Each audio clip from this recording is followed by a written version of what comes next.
नमस्कार दोस्तों, आज का वीडियो आपके लिए महत्वपूर्ण होगा क्योंकि हम बिहार बोर्ड के द्वारा जारी किया गया मॉडल पेपर के ऑब्जेक्टिव का डिस्कशन करेंगे। ठीक है, तो वीडियो को आप अंत तक देख लीजिएगा। आपका जितना 80 ऑब्जेक्टिव क्वेश्चन है ना, आपको याद हो जाएगा। ठीक है, और यहाँ से 20% आने का चांसेस है आपके बोर्ड एग्ज़ाम में, फाइनल एग्ज़ाम में इसी तरह के क्वेश्चन आएंगे। तो आप वीडियो को अंत तक देख लीजिए। चलिए हम वीडियो को स्टार्ट करते हैं। ओके, पहला क्वेश्चन है दोस्त, निम्नलिखित में किसका अपूर्णांक अधिक है? ऑप्शन दिया है हवा, बी में दिया है हीरा, सी में शीशा और डी में जल दिया है। तो सबसे ज़्यादा अपूर्णांक हीरा का होता है दोस्त। ठीक है, हीरा का अपूर्णांक होता है 2.42। याद कर लीजिएगा, हीरा का अपूर्णांक कितना होता है? 2.42 होता है। सबसे ज़्यादा अपूर्णांक किसका होता है? हीरा का। नेक्स्ट क्वेश्चन देखते हैं दोस्त, अवतल दर्पण की फोकस दूरी, अवतल दर्पण की फोकस दूरी होती है, अवतल दर्पण की फोकस दूरी होती है। ऑप्शन ए में दिया है ऋणात्मक, बी में धनात्मक, सी में 0, डी में कभी ऋणात्मक कभी धनात्मक। देखिए, अवतल दर्पण की जो फोकस दूरी होती है ना, सब बाईं ओर होती है। जब बाईं ओर की सभी दूरियां निगेटिव होती है, ऋणात्मक होती है, तो ऑप्शन ए हमारा सही होगा, यानी अवतल दर्पण की फोकस दूरी ऋणात्मक होगी।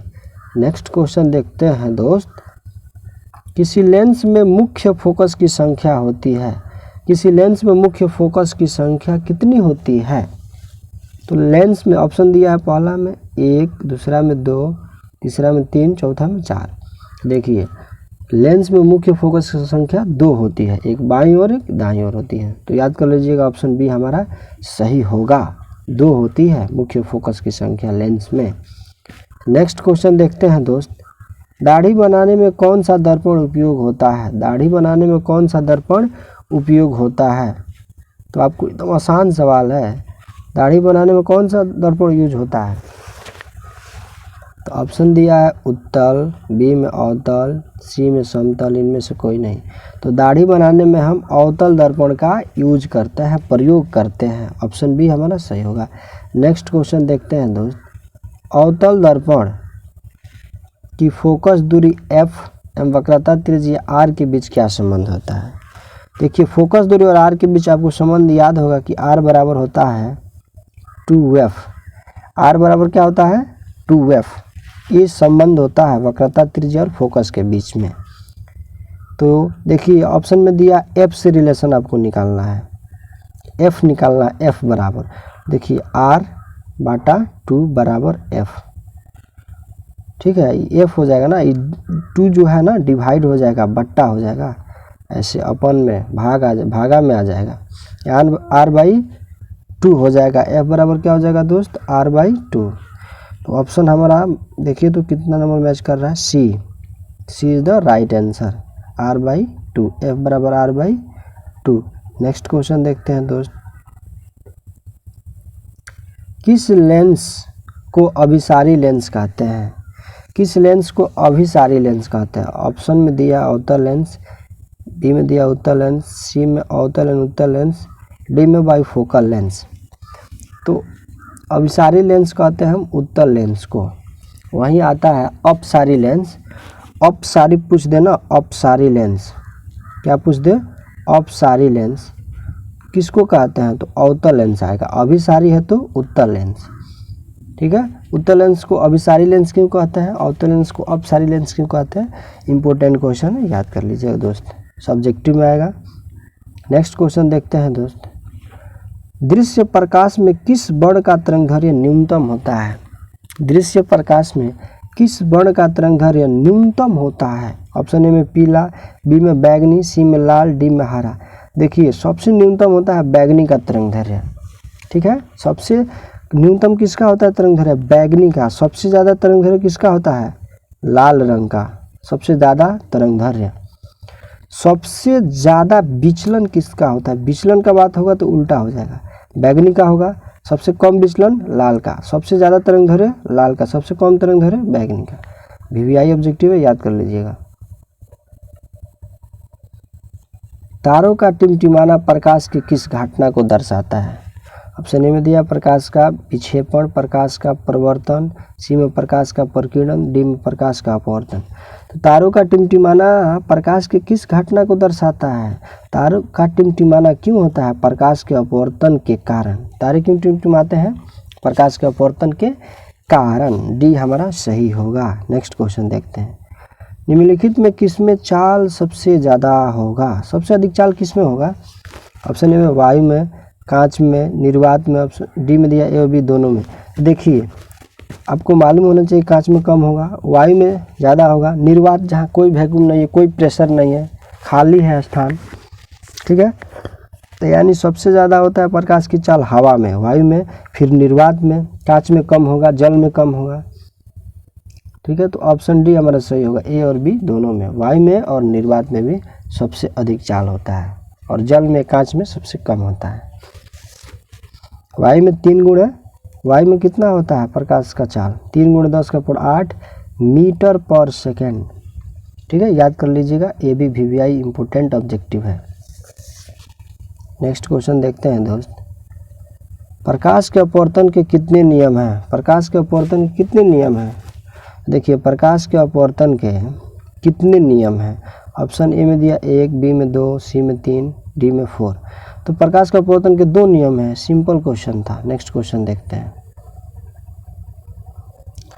जल विद्युत संयंत्र किस ऊर्जा को विद्युत ऊर्जा में रूपांतरित करता है? जल विद्युत संयंत्र किस ऊर्जा को विद्युत ऊर्जा में रूपांतरित करता है? ऑप्शन ए में नाभिकीय ऊर्जा, सौर ऊर्जा, स्थितिज ऊर्जा, तापीय ऊर्जा। देखिए जल विद्युत संयंत्र ना स्थितिज ऊर्जा को विद्युत ऊर्जा में बदलता है, ठीक है। जल में स्थितिज ऊर्जा होता है, ठीक है, जिसको बोलते हैं पोटेंशियल एनर्जी। वो क्या करता है? पोटेंशियल एनर्जी को विद्युत ऊर्जा में बदलता है। एक टरबाइन लगा रहता है, ठीक है। टरबाइन को नचाने के लिए हम जल का यूज करते हैं, उस पर जल फॉल कराते हैं, गिराते हैं, तो टरबाइन क्या होता है? घूमता है, फिर घूमता है तो किसी आर्मेचर के सहायता से, किसी चालक परिपथ के सहायता से उस टरबाइन में किसी जनरेटर से उसको ऐड कर दिया जाता है, जोड़ दिया जाता है, जिससे विद्युत ऊर्जा मिलती है हमें, ठीक है। नेक्स्ट क्वेश्चन देखते हैं दोस्त। जलता हुआ मोमबत्ती बदलता है। ऑप्शन ए में विद्युत ऊर्जा को प्रकाश ऊर्जा में, रासायनिक ऊर्जा को प्रकाश ऊर्जा में, ध्वनि ऊर्जा को प्रकाश ऊर्जा में, इनमें से कोई नहीं। ये दो कितना सिंपल सवाल है। जलता हुआ मोमबत्ती रासायनिक ऊर्जा को प्रकाश ऊर्जा में, मोमबत्ती जलाइएगा, मोमबत्ती एक रासायनिक ऊर्जा है और उसको जलाइएगा तो प्रकाश देता है, प्रकाश ऊर्जा में बदलता है। बी हमारा सही होगा। नेक्स्ट क्वेश्चन देखते हैं दोस्त। एक विद्युत सेल से धारा प्राप्त करने के लिए सिरों के बीच विभवांतर का मान विद्युत वाहक बल की तुलना में हो जाता है। किसी भी सेल में अगर विद्युत धारा प्रवाहित कर रहे हैं तो सिरों के बीच विभवांतर का जो मान होगा, वोल्टेज का जो मान होगा, विद्युत वाहक बल की तुलना में क्या होता है? अधिक, दुगुना, कम, इनमें से कोई नहीं। देखिए विद्युत वाहक बल की तुलना में ना विभवांतर का जो मान होता है वो कम होता है। विद्युत वाहक बल इलेक्ट्रिक मोटिव फोर्स, EMF उसको बोलते हैं शॉर्ट में, EMF से विभवांतर का मान कम होगा। ऑप्शन बी हमारा सही होगा। नेक्स्ट क्वेश्चन देखते हैं दोस्त। प्रतिरोध का मान बढ़ाने के लिए प्रतिरोधकों को जोड़ा जाना चाहिए। ऑप्शन ए में समांतर क्रम में, बी में श्रेणी क्रम में, डी में, सी में दिया है ए और बी दोनों में, इनमें से कोई नहीं। तो देखिए प्रतिरोध को आप बढ़ाइएगा ना तो प्रतिरोध को किस में जोड़िएगा? श्रेणी क्रम में जोड़िएगा ना तो प्रतिरोध का मान बढ़ेगा, क्योंकि उसमें तो डिवाइड का सिचुएशन है नहीं, उसमें सिर्फ ऐड कर देना है। R निकालना है आपको तो R1 plus R2 plus R3, ठीक है, ऐड कर देना। इसलिए इस मान बढ़ाने के लिए प्रतिरोधों को हम किस में जोड़ेंगे? प्रतिरोधकों को श्रेणी क्रम में जोड़ेंगे। नेक्स्ट क्वेश्चन देखते हैं। चुम्बक बनाने के लिए प्रायः किस छड़ का उपयोग होता है? चुम्बक बनाने के लिए प्रायः किस छड़ का उपयोग होता है? ऑप्शन ए में तांबा, बी में नरम लोहा, सी में इस्पात, डी में इनमें से कोई नहीं। तो चुम्बक बनाने के लिए हम नरम लोहा का यूज करेंगे। नेक्स्ट क्वेश्चन देखते हैं दोस्त। उच्चतर ताप पर कौन सी प्रक्रिया पूरी की जाती है? नाभिकीय विखंडन, नाभिकीय संलयन, दोनों ए और बी, इनमें से कोई नहीं। तो देखिए उच्चतर ताप पर ना हम प्रक्रिया शुरू करते हैं नाभिकीय संलयन में। हाई टेम्परेचर चाहिए न्यूक्लियर फ्यूजन करने के लिए, प्रक्रिया को कंप्लीट करने के लिए, ठीक है। हाई टेम्परेचर, नाभिकीय उच्चतर ताप पर कौन सी प्रक्रिया पूरा होता है? नाभिकीय संलयन, न्यूक्लियर फ्यूजन। नेक्स्ट क्वेश्चन देखते हैं। सौर ऊर्जा को सीधे विद्युत में बदलने वाली युक्ति को कहते हैं? सौर कुकर, सौर सेल, ए और दोनों ए और बी, इनमें से कोई नहीं। सौर ऊर्जा को सीधे विद्युत में बदलने वाली युक्ति को हम कहते हैं सौर सेल। ठीक है, ऑप्शन बी हमारा सही होगा। नेक्स्ट क्वेश्चन देखते हैं। पवन विद्युत जनित्र में पवन की चाल कम से कम कितनी होनी चाहिए? 150 किलोमीटर पर घंटा, 1.5 किलोमीटर पर घंटा, 14 किलोमीटर पर घंटा, इनमें से कोई नहीं। तो देखिए, पवन विद्युत जनित्र में पवन की जो चाल होती है कम से कम होती है 15, कितना होती है दोस्त? 15 किलोमीटर पर घंटा, कम से कम, इससे कम नहीं होना चाहिए। कम से कम कितना होना चाहिए? 15 किलोमीटर पर घंटा। ऑप्शन दिया है 15 किलोमीटर पर घंटा, नहीं दिया है तो ऑप्शन डी होगा, इनमें से कोई नहीं। नेक्स्ट क्वेश्चन देखते हैं। सेल का विद्युत वाहक बल है, सेल का विद्युत वाहक बल है। सेल द्वारा इकाई आवेश पर लगाया गया बल, सेल द्वारा इकाई आवेश पर किया गया कार्य, विभवांतर, इनमें से कोई नहीं। तो देखिए, सेल का जो विद्युत वाहक बल होता है ना, वो होता है विभवांतर, क्योंकि विद्युत वाहक बल का जो डिफिनीशन होता है, दो इलेक्ट्रोडों के बीच के विभवांतर को हम विद्युत वाहक बल कहते हैं। तो ऑप्शन सी हमारा सही होगा, विभवांतर। सेल का विद्युत वाहक बल क्या है? विभवांतर, जिसको बोलते हैं पोटेंशियल डिफरेंस। घरेलू परिपथ में मुख्य रूप से किसकी आपूर्ति होती है? घरेलू परिपथ में मुख्य रूप से किसकी आपूर्ति होती है? पहला प्रत्यावर्ती धारा, चर दिष्ट धारा, दिष्ट धारा, इनमें से कोई नहीं। तो देखिए, घरों में जो होता है ना, घरेलू परिपथ में हम प्रतिवर्ती धारा का प्रयोग करते हैं। किसका? प्रतिवर्ती धारा। ऑप्शन ए हमारा सही होगा। नेक्स्ट क्वेश्चन देखते हैं। वर्ण विक्षेपण असंभव है, वर्ण विक्षेपण असंभव, किसमें वर्ण विक्षेपण की प्रक्रिया नहीं होगा? निर्वात में, कांच में, जल में, फाइबर में। तो देखिए, वर्ण विक्षेपण की जो प्रक्रिया ना हो, निर्वात में नहीं होगा, वैक्यूम में नहीं होगा। ठीक है, कोई जहाँ कुछ भी नहीं होगा, प्रेशर ही नहीं होगा, कुछ भी नहीं होगा, निर्वात खाली होगा, तो वहाँ वर्ण विक्षेपण की प्रक्रिया संभव ही नहीं है। नेक्स्ट क्वेश्चन देखते हैं दोस्तों। वायु में रखा एक कांच का प्रिज्म आपतित किरण को मोड़ देता है। वायु में रखा एक कांच का प्रिज्म आपतित किरण को मोड़ देता है, ऊपर, नीचे, आधार से दूर, आधार की ओर। एक कांच है, ठीक है, वायु में रखा गया है, तो आपतित किरण ऐसा आएगी ना, तो आधार की ओर मुड़ती है, यानी अभिलंब की ओर लिखना चाहिए तो आधार लिख दिया, ऐसे मुड़ जाती है आधार की ओर। तो आधार की ओर, ऑप्शन डी हमारा सही होगा। यानी अभिलंब की ओर भी लिख सकता है। किसकी ओर मुड़ती है? अभिलंब की ओर। नेक्स्ट क्वेश्चन देखते हैं। Zn+O2 ZnO किस प्रकार की अपक्रिया है? तो जब दो या दो से अधिक पदार्थ मिलकर एक पदार्थ का निर्माण करती है, उसे हम संयोजन अपक्रिया कहते हैं। कौन सा अपक्रिया कहते हैं दोस्त? संयोजन अपक्रिया। ठीक है, ऑप्शन में देखें तो संयोजन है ही नहीं। ठीक है, तो नहीं दिया है इसमें, तो गलती है। संयोजन होना चाहिए ना, हमको पता है कि दो या दो से अधिक पदार्थ मिलकर जब एक पदार्थ का निर्माण करता है, उसे संयोजन अपक्रिया कहते हैं, तो दिया ही नहीं है। नेक्स्ट क्वेश्चन देखते हैं दोस्त। खाने वाला सोडा का रासायनिक सूत्र होता है, खाने वाले सोडा का रासायनिक सूत्र क्या होता है? NaHCO3, NH4Cl, Na2CO3, इनमें से कोई नहीं। जो खाने वाला सोडा होता है ना, उसका फॉर्मूला होता है NaHCO3, सोडियम बाई कार्बोनेट। क्या बोलते हैं उसको? Sodium by carbonate. Next question देखते हैं। कमरे के ताप पर द्रव अवस्था में रहने वाला धातु तांबा, पारा, सोडियम, लोहा। ऑप्शन बी हमारा सही होगा। पारा जो होता है कमरे के ताप पर द्रव अवस्था में पाया जाता है। नेक्स्ट क्वेश्चन देखते हैं। आवर्त सारणी के शून्य समूह का वर्ग कौन सा है? देखिए, शून्य समूह का जब भी पूछना तो आप समझिएगा कि निष्क्रिय गैस उसमें रहता है शून्य समूह में। ठीक है, जीरो ग्रुप पीरियोडिक में ना निष्क्रिय गैस को रखा गया है। देखिए, इसमें निष्क्रिय गैस कौन सा है? ऑप्शन बी हीलियम है। Helium, neon, xenon, radon, argon, ये सारे क्या निष्क्रिय गैस है, तो हीलियम भी है, ऑप्शन बी हमारा सही होगा। Next question. विद्युत बल्ब के अंदर कौन सा गैस भरा जाता है? निष्क्रिय गैस आर्गन।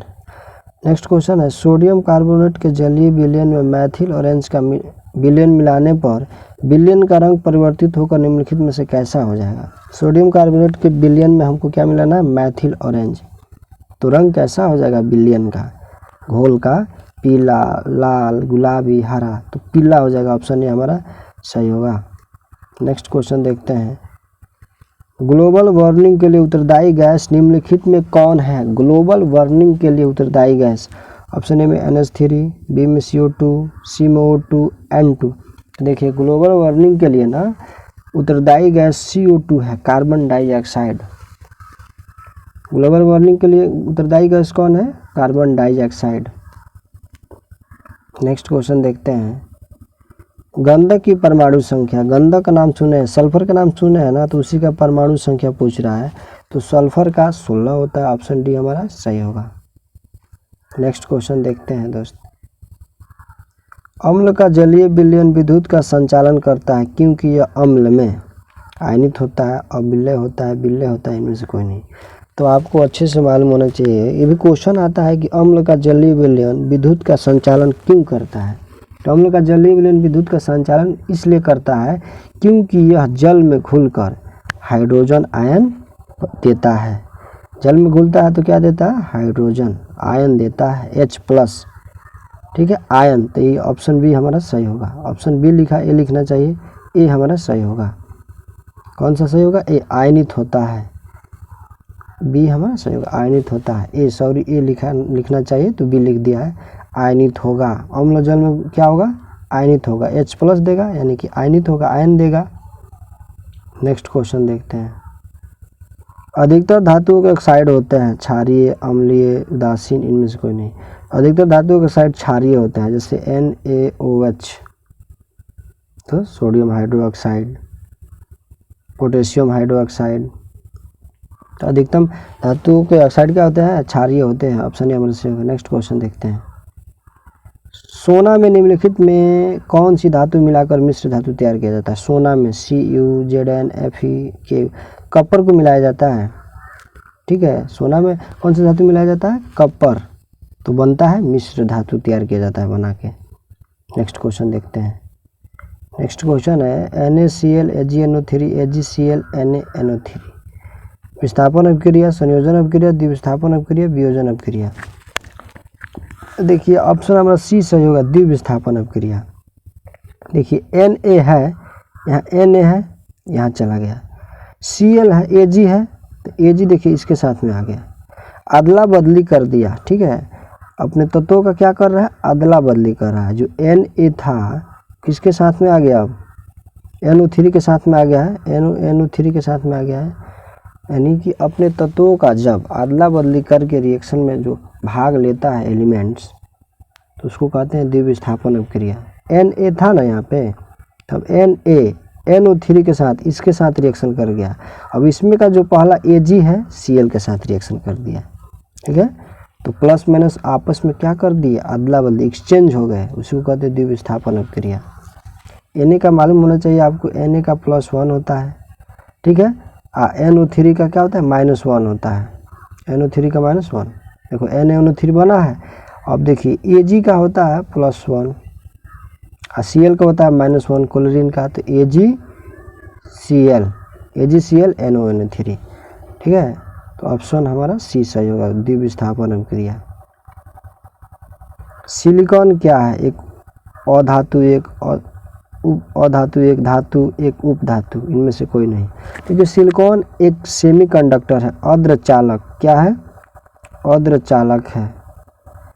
सिलिकॉन क्या है? अर्धचालक है। तो अर्धचालक इसमें दिया नहीं है, तो ऑप्शन हमारा डी सही होगा, इनमें से कोई नहीं। नेक्स्ट क्वेश्चन है दोस्त। वे तत्व जिनके बाहरी सेल पूर्ण रूप भरे होते हैं कहलाते हैं संक्रमण तत्व, हेलोजेंस, क्षारीय मृदा धातु, उत्कृष्ट गैसें। देखिए जो बाहरी सेल पूर्ण रूप से भरा होता है ना, उसको उत्कृष्ट गैस कहते हैं। जिनके बाहरी सेल पूर्ण रूप से भरा हुआ है उसको कहते हैं उत्कृष्ट गैस। ऑप्शन डी हमारा सही होगा। नेक्स्ट क्वेश्चन देखते हैं। खड़िया का रासायनिक सूत्र होता है, खड़िया चूना पत्थर बोल लीजिए, संगमरमर बोल लीजिए, उसका सूत्र होता है CaCO3। ऑप्शन डी हमारा सही होगा। नेक्स्ट क्वेश्चन देखते हैं। निम्नलिखित में कौन अधिक अम्लीय ऑक्साइड है? SO2, CaO, Na2O, MgO। सबसे अधिक अम्लीय ऑक्साइड Na2O है, नाइट्रोजन। ठीक है, नाइट्रोजन लगा है ना, तो सबसे ज़्यादा सबसे अधिक अम्लीय ऑक्साइड वाला यौगिक है तो Na2O है। नेक्स्ट क्वेश्चन देखते हैं, निम्नलिखित में कौन एल्काइन है? निम्नलिखित में कौन एल्काइन है? तो देखिए एल्काइन का फॉर्मूला होता है CnH2n-2। दुगुना से 2 कम होगा ना तो उसको बोलेंगे एल्काइन। देखिए दुगुना से 2 अधिक है, दुगुना से 3 अधिक है, इसमें है ही नहीं। दुगुना से 2 कम है, दुगुना 4, 4 में से 2 घटेगा 2, यानी C2H2 को बोलेंगे एल्काइन। ऑप्शन सी हमारा सही होगा। नेक्स्ट क्वेश्चन, CH3O, C2H5 का यूपक नाम बताइए। Methoxy ethane, ethyl, methyl, ether, ethoxy methane, propanone. CH3O, C2H5 का यूपक नाम होता है मैथैक्सी एथेन। ऑप्शन ए हमारा सही होगा। नेक्स्ट क्वेश्चन देखते हैं, निम्न में से कौन यौगिक ईंधन के रूप में इस्तेमाल किया जा सकता है? ऑप्शन ए में प्रोपोनॉल, बी में एथेनोइक अम्ल, सी में एथेनॉल, इनमें से सभी। यौगिक के रूप में, ईंधन के रूप में जो यौगिक इस्तेमाल किया जाता है ना, एथेनॉल होता है। CNG हो गया, ठीक है, तो इसका ही रूप है CNG, एथेनॉल का ही रूप है,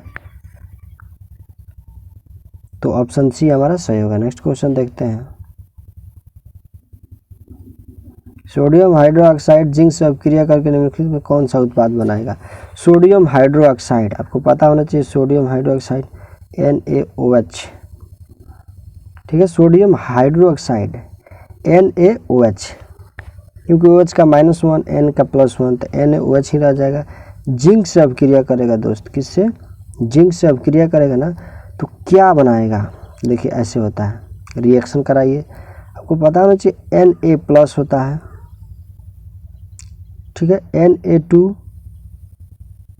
Na2, उसके बाद यहाँ पे लिखेंगे हम Zn, क्योंकि Zn का होता है 2, Zn का क्या होता है 2, तो यहाँ आ जाएगा Na2Zn, O आ जाएगा, इसमें क्या आ जाएगा ऑक्साइड, प्लस H बच गया H2,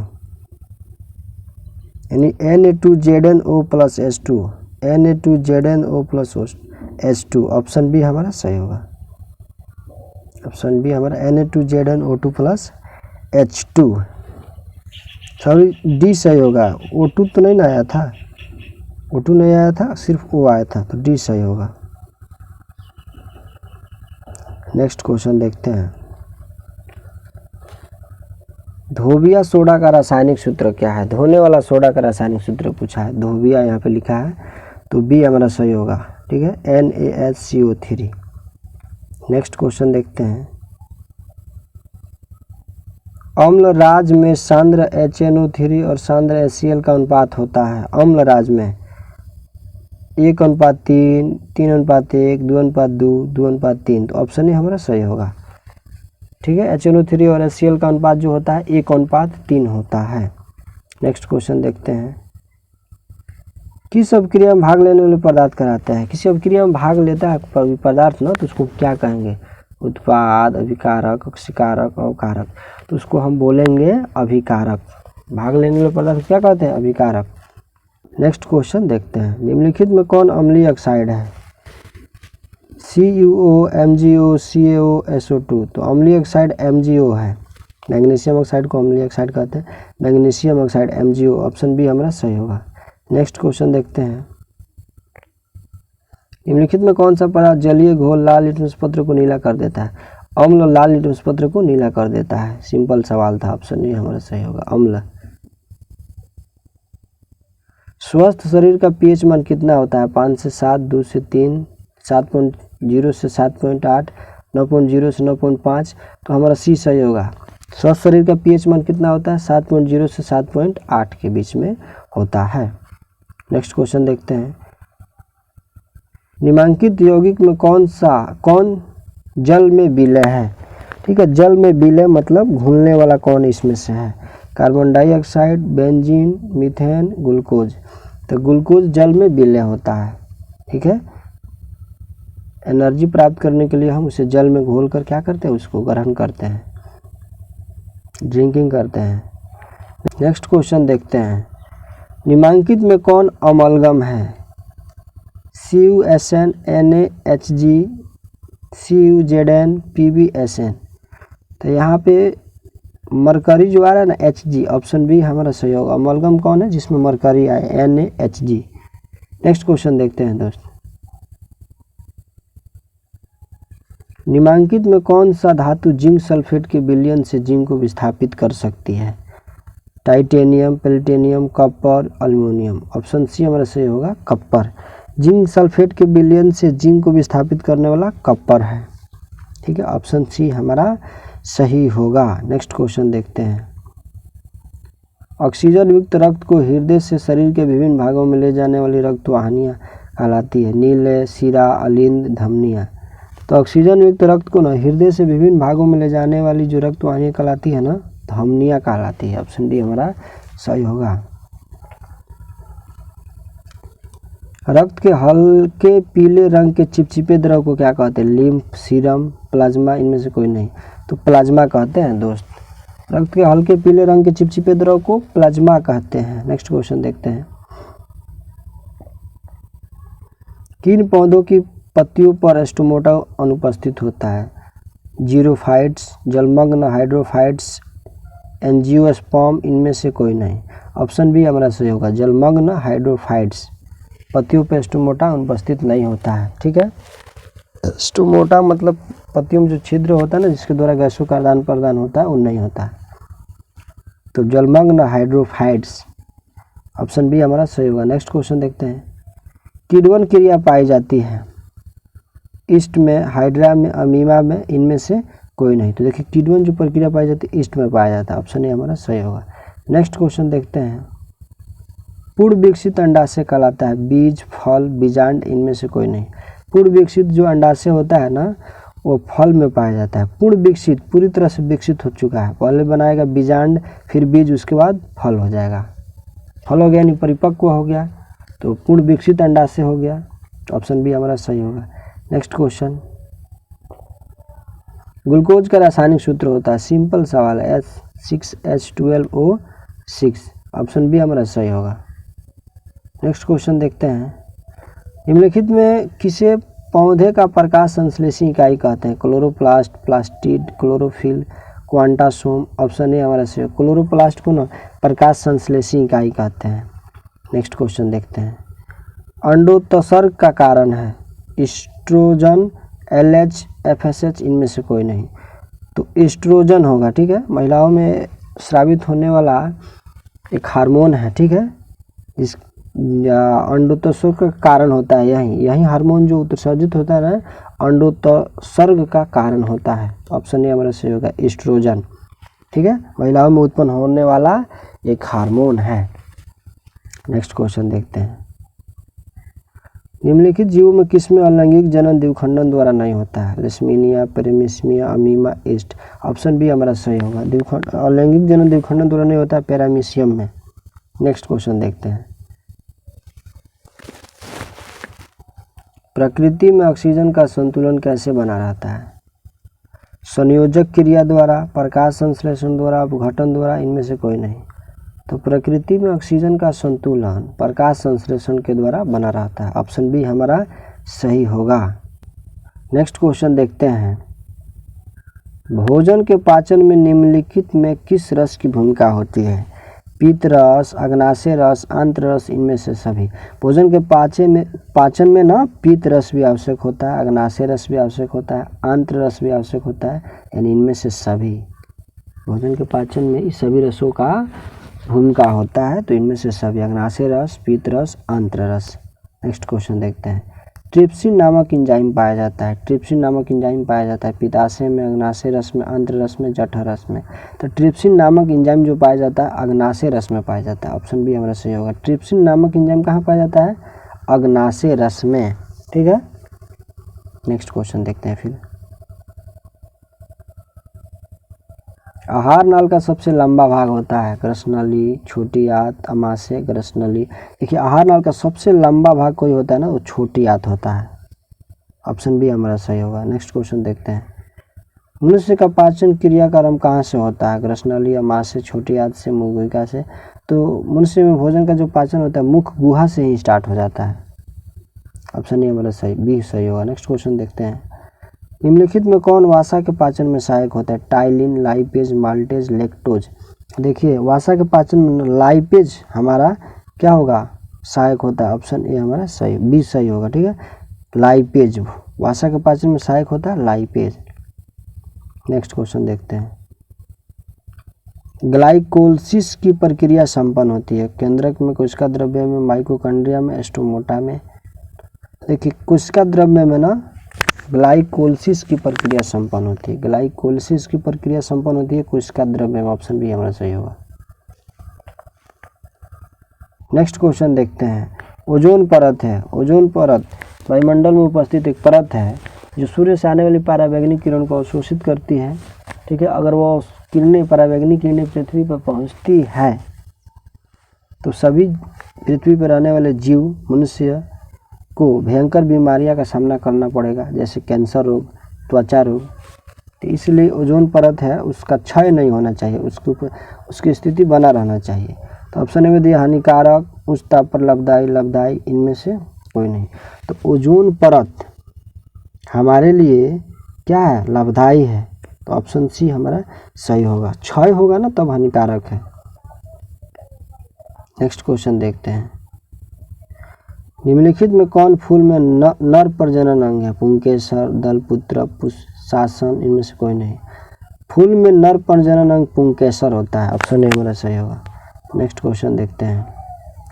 पौधों में श्वसन क्रिया के अंतर्गत एटीपी के टूटने से कितना ऊर्जा मुक्त होती है? 30.5, 305, 3.5, इनमें से कोई नहीं। तो पौधों में श्वसन क्रिया के अंतर्गत एटीपी के टूटने से ना 3.5 किलो जूल मोल ऊर्जा मुक्त होती है। ठीक है, ऑप्शन सी हमारा सही होगा। 3.5 किलो जूल पर मोल।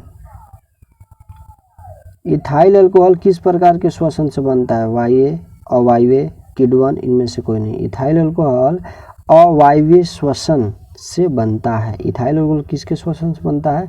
अवायवीय श्वसन। ऑप्शन बी हमारा सही होगा। नेक्स्ट क्वेश्चन देखते हैं।